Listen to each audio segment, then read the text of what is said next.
dia, meus queridos alunos, como estão vocês? Tudo bem, né?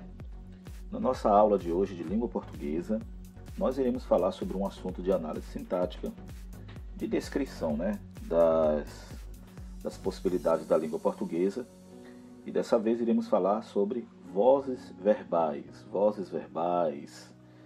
que serão muito importantes, né? Esse assunto será muito importante para vocês no decorrer aí da sua vida acadêmica, da sua vida escolar, tá? Não pode esquecer, vozes verbais é muito importante. Bom, para começar, vamos analisar esse texto aqui, né? Vamos construir o contexto, o conceito, aliás. Com esse texto aqui, essa tirinha, vamos ver se a gente consegue analisar, né? Vocês conseguem perceber o que está acontecendo? Então nós temos aí uma tartaruga e esse bicho aí que não é um cachorro, viu? Tem gente que acha que é um cachorro, deveria ser uma lebre. E no segundo quadrinho, alguém com a camisa escrita comissão está pegando pela mão a tartaruga e dizendo o quê? Você foi sorteado para o exame antidoping. Vocês sabem o que é um exame antidoping? É um exame que sempre é feito após o fim de algum tipo de partida oficial, de algum tipo de esporte oficial. E é para ver se aquela pessoa, aquele esportista, aquele jogador, aquele tenista, enfim, ele tomou algum tipo de substância para melhorar o seu desempenho. Então, fica aquela pergunta, né? A tartaruguinha foi sorteada para o exame antidoping. Mas, gente, vocês conseguem perceber que fábula que se está falando aqui? Sim, aquela fábula muito conhecida da lebre e da tartaruga, de um escritor, né? De um escritor chamado Esopo. E é muito difundida, a gente vê muito isso na TV, em filmes, intertextualidade em relação a esse tipo de fábula, né? Na fábula que a gente está vendo aqui, quem é que ganha a corrida? É a tartaruga, né? Tartaruga por quê? Porque a lebre subestima o seu adversário, dorme durante a corrida, achando que vai ganhar de qualquer jeito. E na fábula original ela ganha por conta desse vacilo da lebre. Mas aqui a gente está vendo que é uma referência, né? Agora, perceba no segundo quadrinho que a tartaruga está surpresa com aquilo. Por que será que ele foi chamado pela comissão? Ela foi chamada pela comissão para fazer o exame antidoping, né? Com certeza porque a gente sabe, né? Uma tartaruga não ganha jamais de uma lebre, né? Pelo amor de Deus, isso é impossível. Agora vamos analisar a fala desse representante da comissão no segundo quadrinho. Vamos lá? Quem é que é o sujeito dessa fala? Você foi sorteado para o exame antidoping. Quem é o sujeito? Sim, o sujeito é a palavra você, que se refere à tartaruga. Agora, foi sorteado. Quem é que foi sorteado? Quem é que recebe a ação de ser sorteado? Quem é? Sim, a ação de ser sorteado aqui é recebida pela tartaruga. Agora, quem é que pratica a ação? Ora, não aparece aqui, né, depois da frase, mas a gente já imagina que seja a comissão, né? Então, seria mais completo se a gente falasse assim: você foi sorteado para o exame antidoping pela comissão. É isso? Então, se a gente fosse reescrever isso daqui, você foi sorteado para o exame antidoping. Se a gente fosse reescrever, levando em consideração que a comissão é quem está fazendo a ação, como é que ficaria? Ficaria assim, ó. A tartaruga foi sorteada pela comissão para o exame antidoping. Perceberam? Então, a gente está falando da mesma coisa, mas está enfatizando uma outra pessoa, um outro ser, não é isso? Bom, gente, agora que a gente já fez essa análise do texto, vamos partir realmente para o conceito, né? Então, o que é que vem a ser a voz verbal? A voz verbal é uma flexão do verbo que indica se o sujeito ele pratica ou sofre a ação expressa pela oração. Vamos repetir?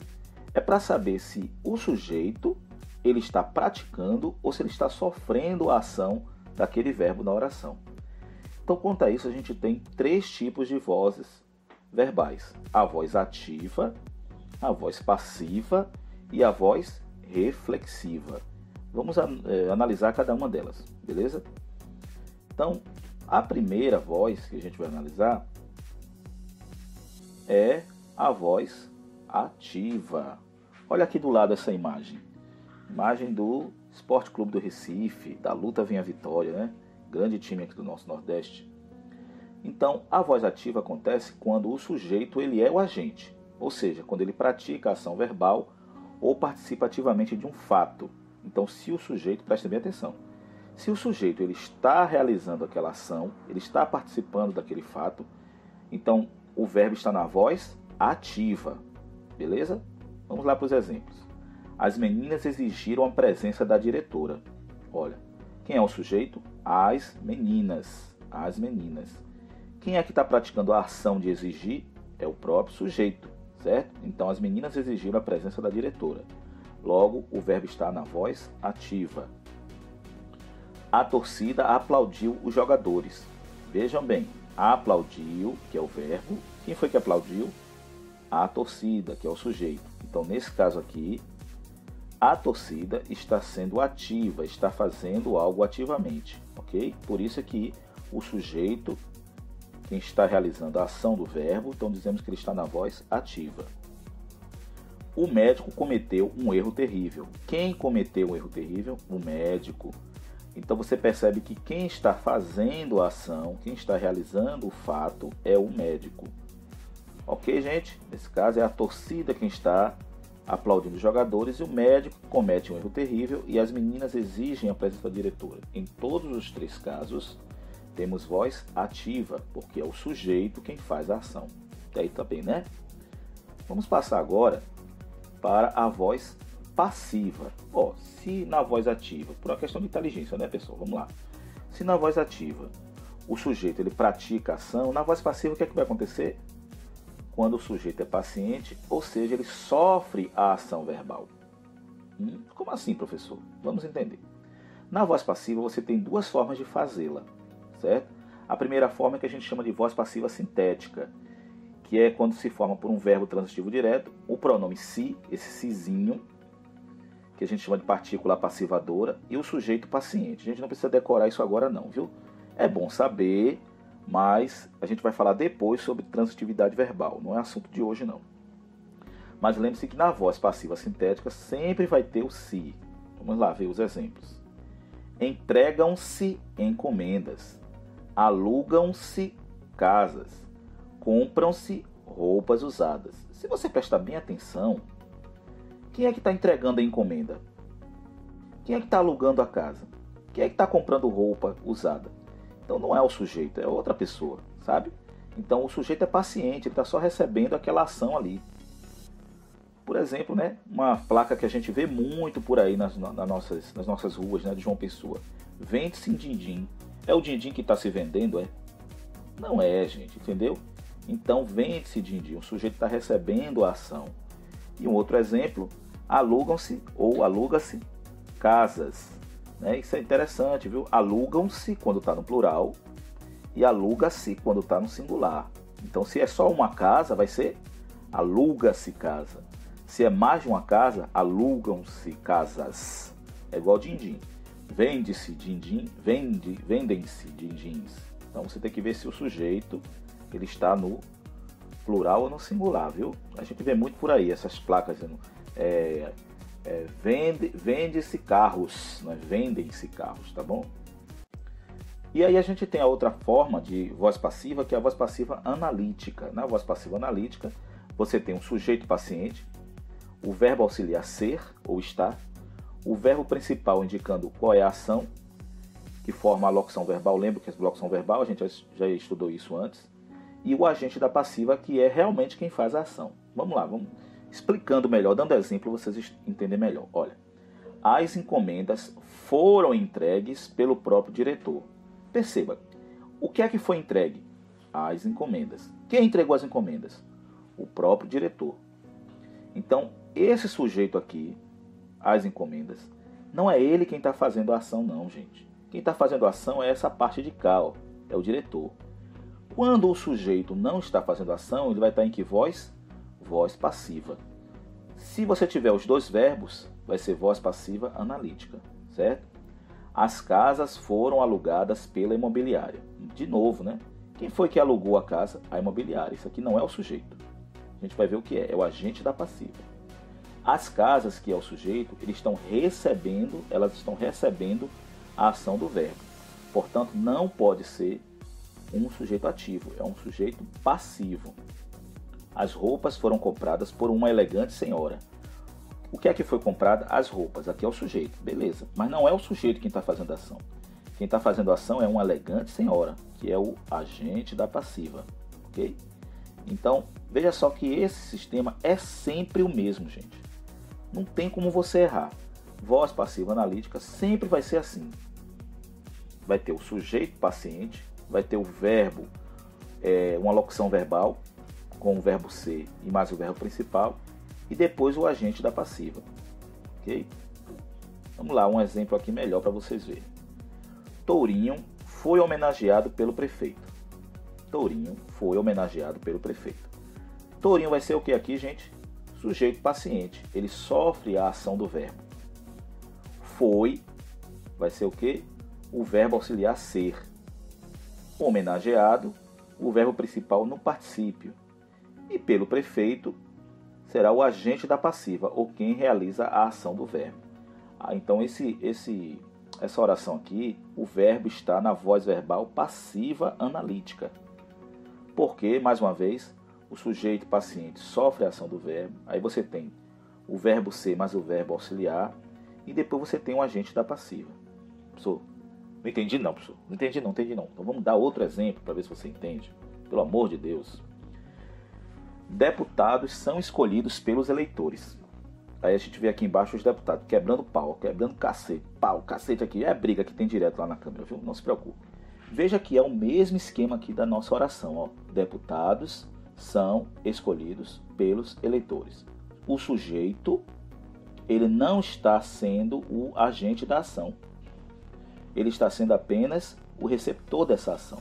Quem é que está realizando a ação? É essa parte aqui que a gente chama de agente da passiva. Vamos lá? Então, os deputados, ele é um sujeito paciente, sofre a ação do verbo. Aí você tem o verbo ser, que é o verbo auxiliar, mais um verbo no particípio, que é o verbo principal. E depois você tem o agente da passiva, que é quem realiza a ação. Então, a voz passiva analítica sempre vai ser assim, gente. Não tem nada, nenhuma mudança. O que pode acontecer às vezes é de não aparecer o agente da passiva porque não tem necessidade. Você disse, os deputados são escolhidos. Ou você vai dizer depois, ou você disse antes do agente da passiva, mas no geral, né, ele sempre aparece nessa voz verbal. Agora, o último tipo de voz é chamado voz reflexiva. Tá? Então já vimos a voz ativa, a voz passiva, que se divide em duas, e agora a voz reflexiva. Há dois tipos de voz reflexiva. A primeira é a reflexiva mesmo, nome que se dá, que é quando o sujeito pratica ação sobre si mesmo. Olha só que interessante. Na voz ativa, o sujeito pratica ação. Na voz passiva, ele recebe a ação. E na voz reflexiva, é quando ele pratica e recebe ao mesmo tempo. Exemplo, Carla machucou-se. Então ela machucou a si mesma. O próprio sujeito faz a ação e recebe a ação. Arthur cortou-se com a lâmina. Mesma coisa. Arthur, ele faz a ação e ele pratica a ação e ele mesmo recebe a ação. Roberto mudou-se daqui. A mesma coisa, certo? Uma ação aí para você lembrar de voz reflexiva, ó. Os nossos amiguinhos, as nossas amiguinhas que se cortam aí com gilete, se cortam, né? Eles cortam-se com gilete pelos mais variáveis motivos, cada um tem seu motivo. Não deve ser feito, né? A gente precisa entender isso. Mas se você conhece alguém que está fazendo isso consigo mesmo, né? Procure ajuda. Procure que ele se ajude, né? A psicóloga da escola está aí para isso. Né? Isso seus pais podem conversar com você. Se eles não estiverem disponíveis, você pode conversar com uma pessoa de confiança, com um professor, etc. Porque a gente sabe, né? E se cortar, realmente, está na voz reflexiva, deve ser por algum motivo muito sério para o jovem adolescente. Não é isso? Então, a voz reflexiva recíproca, ela é porque há dois elementos que são sujeitos. Um pratica ação sobre o outro, que pratica ação sobre o primeiro. Por isso aqui é recíproca, é um praticando ação em relação ao outro. Por exemplo, Paula e Renato abraçam-se sempre. Então, num abraço, você tem dois sujeitos, e esses sujeitos, um faz a ação sobre o outro. Por isso que é voz reflexiva recíproca. Os jovens agrediram-se durante a festa. Então, pau, cacete, um dando murro no outro. Então, uma agressão, um dando cacete no outro. Então, você tem a voz reflexiva recíproca. Os ônibus chocaram-se violentamente. Mesma coisa. Vem dois ônibus, bate um contra o outro. Você tem o quê? Voz reflexiva recíproca. Um se choca contra o outro. Mas, o que eu quero que vocês entendam aqui é que na voz reflexiva, o sujeito ou os sujeitos, eles fazem ação sobre si mesmo. Então não existe uma ação sobre o outro, tá bom? Relembrando, voz ativa, voz passiva, sintética, analítica e voz reflexiva, que pode ser a reflexiva ou a recíproca. Gente, é muito fácil. Vejam de novo aí, vocês vão entender. Mas professor, eu já vi que realmente esse negócio de português tem muita besteira, muita coisa para aprender. O português é muito difícil, é melhor outras línguas mesmo. Engana-se, meu filho, vai ver daqui a pouco, viu? Olha só, na voz ativa, mais um exemplo para vocês entenderem. A torcida aplaudiu os jogadores. Olha como é que acontece. A torcida é o sujeito, o verbo aplaudiu e o objeto direto os jogadores. Quando eu passo para a voz passiva, fica como? Os jogadores foram aplaudidos pela torcida. Então, os jogadores, a locução verbal, foram aplaudidos e o agente da passiva pela torcida. Mas professor, eu estou dizendo a mesma coisa, por que eu preciso fazer isso? Meu filho, é porque às vezes na nossa fala, no nosso dia a dia, a gente quer exaltar, a gente quer chamar mais atenção para alguma parte. Ou para o sujeito que está fazendo alguma coisa, ou para o sujeito que está recebendo aquela ação.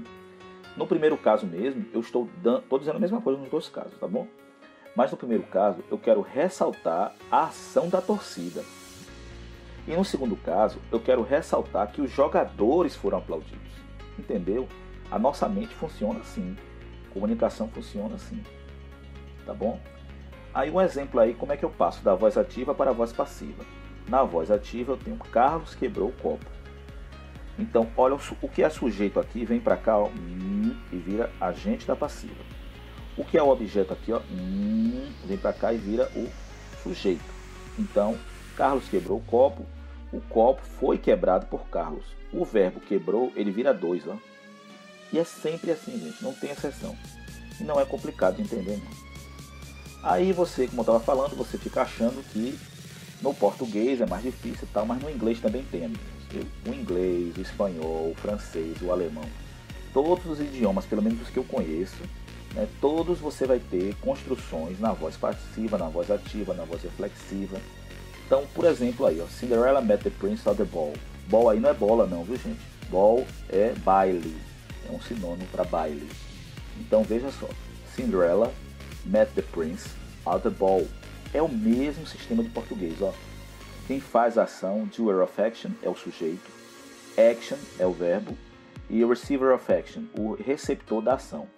Aqui nós estamos na voz ativa. Na voz passiva, passando isso daqui para a voz passiva, fica como The prince was met by Cinderella at the ball. Então, ó, o receptor da ação vai ser o príncipe, que está aqui, vem para cá, ó, o verbo, você recebe, ó, você tem o verbo ser mais o verbo auxiliar, was met by Cinderella. Cinderella vai ser quem faz realmente a ação, quem pratica a ação. Então no inglês tem do mesmo jeito, certo? E aí você tem um outro exemplo que eu gostei desse aqui que eu tirei da internet, que é, ó, voz ativa, active voice, passive voice. Mesma coisa, ó. Wild penguins, right? E my sister was attacked. Ó, white penguins attacked my sister. Você tem a ação e o sujeito. E my sister was attacked by wild penguins. Então, minha irmã foi atacada, aqui está na voz passiva, por pinguins selvagens. Aqui na voz ativa, pinguins selvagens atacaram minha irmã.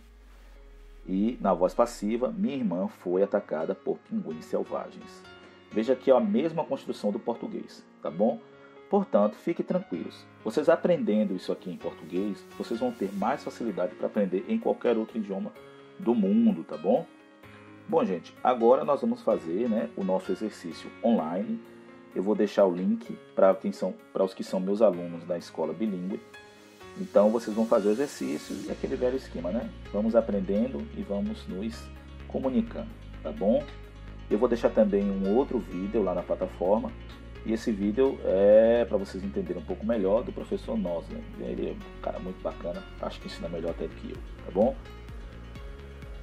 Você filma e fala, você é o bichão mesmo, hein, doido?